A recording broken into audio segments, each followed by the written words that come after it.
आज हम बात करेंगे, एक पोएम है ओड ऑन सोलिट्यूड, जिसका अर्थ होता है, ओड का मतलब होता है एक प्रकार की गीत, और सोलिट्यूड मतलब होता है अकेलापन, माने एक शांत, एक अकेलापन के बारे में एक गीत।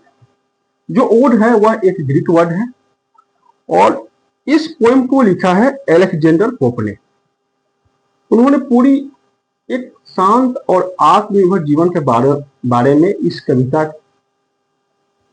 को दर्शाया है, और उन्होंने इस कविता के माध्यम से एक आदमी के आत्मनिर्भरता और एक शांत जीवन के बारे में बहुत सी चीज बताने की कोशिश की है।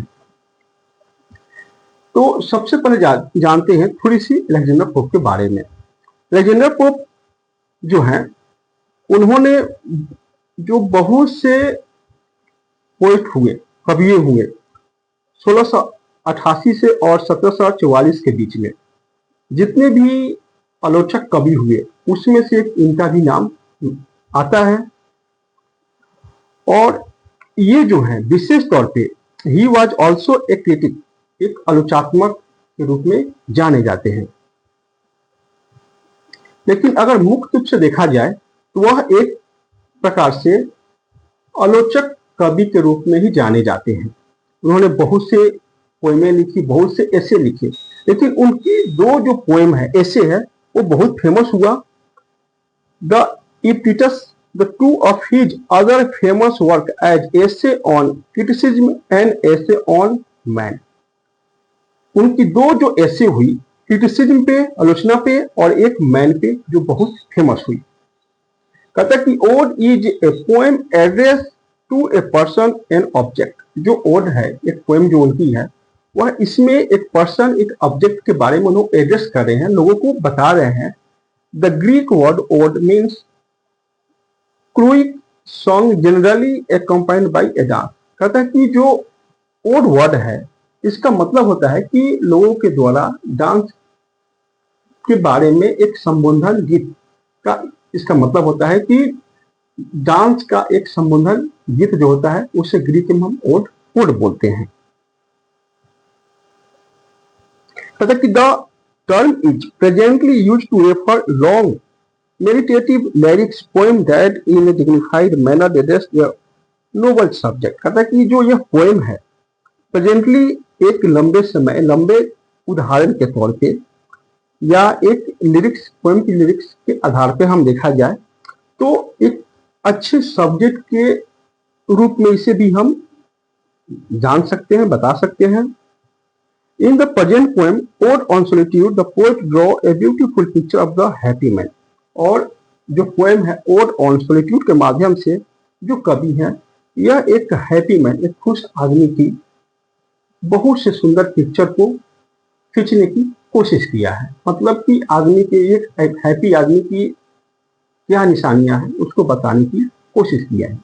तो हम देखते हैं इस पोएम को। कहते हैं, happy the man whose wish and care a few paternal acres bound.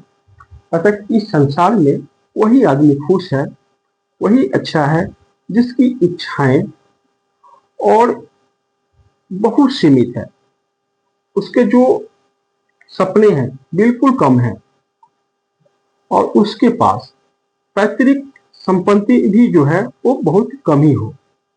And content to breathe in his native air and his own ground. कहते कि वह आदमी जो उसके अपने पूर्वजों से जो जमीन मिली है, उसमें वह पूरी तरह से संतुष्ट और खुशी है, और उसी में वह रहता है और एक शांतिपूर्वक जीवन बिताता है।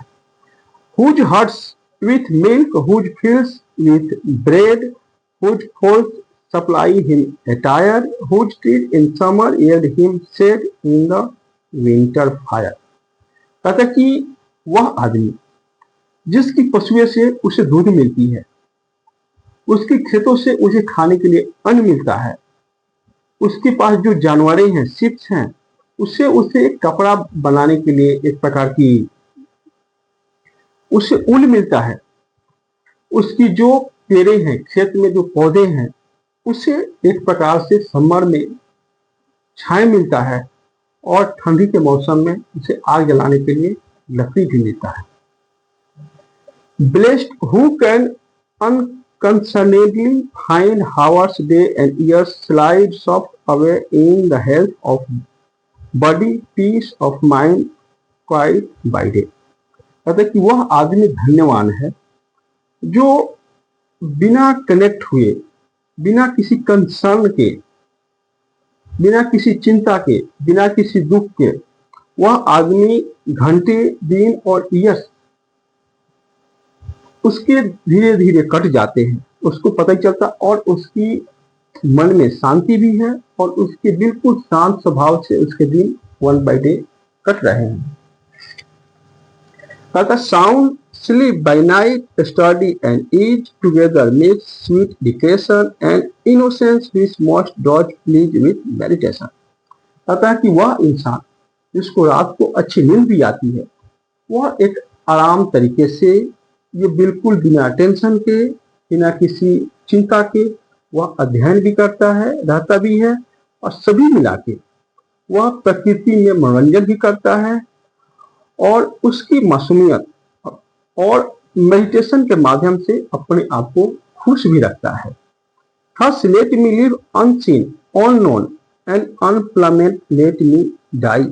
अतः कि वह इंसान कभी बोलता है कि मुझे किसी भी प्रकार की नेम फेम की जरूरत नहीं है, मैं बिल्कुल एक अपरिचित आदमी रह के जीना चाहता हूं और मैं इस दुनिया में बिना किसी शोर शराबा के रहना चाहता हूं. और अगर मेरी मृत्यु भी हो जाती है तो मैं नहीं चाहता कि मेरे मरने के बाद कोई भी प्रकार की शोक शराबा हो और लोग मेरे लिए रोएं.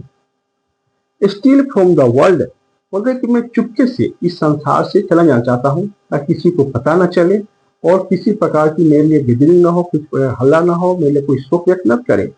एंड नॉट ए स्टोन, और मेरे मरने के बाद मेरे टॉल पे कोई एक पत्र भी न रखा जाए ताकि इसमें न लिखा जाए, मेरा नाम न लिखा जाए, मेरे बारे में कोई इससे इंडिकेशन न किया जाए.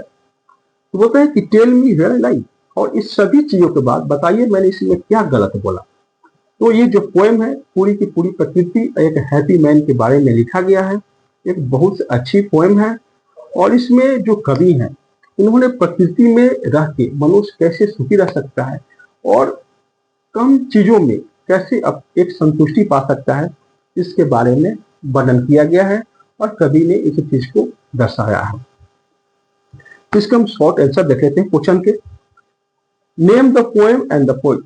इस पहला क्वेश्चन है कि इस पोएम का नाम क्या है और इसके लेखक कौन है. तो पोएम का नाम है ओड ऑन सॉलिट्यूड और इसके जो कवि हैं वो है Alexander pope. Who is a blessed man. दूसरा क्वेश्चन है ब्लेस्ड मैन कौन है. इस दुनिया में ब्लेस्ड मैन वही है जो सुखी शांति से अपने फील्ड में, अपने घर में, या रात को उसकी सही से नींद आती है, जो अपने में पूरी तरह से संतुष्ट है. How does a happy man spend his time. कैसे एक हैप्पी मैन अपना टाइम को स्पेंड करता है. तो बोलते हैं कि हैप्पी मैन अपने टाइम को इसलिए कैसे स्पेंड करता है. तो इसमें पोएम में कभी बोलते हैं एक हैप्पी मैन वो पूरी तरह से अपने खेत खलिहानों में और अपने खेत खलिहान में रहता है और वह जो इंसान है समर के समय में अपने प्रकृति में रहता है. उसकी खेतों से जो पेड़ पौधे लगे हैं उसे समर में छाया मिलता है और विंटर के समय उसे जलाने के लिए लकड़ी मिल जाता है. और इस प्रकार मनुष्य जो प्रकृति से जुड़ा हुआ है उसकी समय हवा, घंटा और ईयर भी निकल जाते हैं, उसको पता नहीं चलता. इस प्रकार बहुत से क्वेश्चन है, उसको हम वन बाय वन देख सकते हैं. तब और आप इस पॉइंट को एक बार देखिए, अगर समझ नहीं आता 2 से 3 बार देखिए. आप कुछ डाउट है आप मैसेज कीजिए, मैं आपको मैसेज का मैं इस वीडियो में रिप्लाई कर दूंगा. जो कुछ भी आपको इसमें प्रॉब्लम है उसको मैं या आपको कुछ अलग से इसे समझ में नहीं आता उसके अलग से वीडियो भी बना दूंगा. Thank you.